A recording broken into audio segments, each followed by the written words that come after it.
La loi controversée sur les bajans de l'étranger qui suscite de grandes manifestations d'opposition depuis un an a été examinée mardi par le Parlement géorgien. Selon les députés de la majorité, cette loi permettra une plus grande transparence dans le financement des organisations, tandis que leurs adversaires y voient un moyen de répression contre les ONG et les médias indépendants. Le Parlement géorgien sous tension. Les députés ont commencé mardi 16 avril l'examen en première lecture de la loi controversée sur les bajans de l'étranger, à l'origine de manifestations d'ampleur en 2023 et que ses détracteurs, qui appellent à se mobiliser, jugent liberticide. Le parti au pouvoir du rêve géorgien, qui dispose de la majorité au Parlement, devrait être en mesure de faire voter ce texte, tandis qu'une manifestation de protestation est prévue dans la soirée à Tbilissi, la capitale de ce pays du Caucase. Bagarre générale dans l'hémicycle.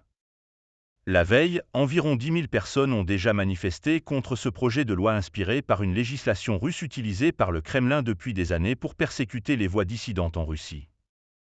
La police a procédé à 14 arrestations au cours de ce rassemblement. Les députés du pouvoir et de l'opposition en Géorgie en sont venus aux mains lundi lors d'un échange sur le texte, provoquant une bagarre générale dans l'hémicycle.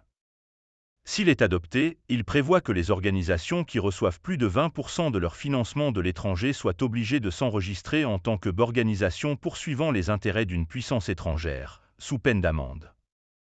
Potentiel outil de répression contre les ONG et médias indépendants. Le gouvernement assure que cette loi apportera plus de transparence dans le financement des organisations, mais ses détracteurs craignent qu'elle ne soit utilisée comme outil de répression contre les ONG et médias indépendants. L'Union européenne, que la Géorgie ambitionne de rejoindre, a demandé l'abandon du texte, estimant qu'il va à l'encontre du programme de réforme que le pays doit entreprendre pour progresser sur la voie de l'adhésion. Une première mouture du projet de loi avait été abandonnée en mars 2023 après des manifestations de protestation massives qui avaient été dispersées par la police à coups de gaz lacrymogène et de canons à eau. Avec AFP.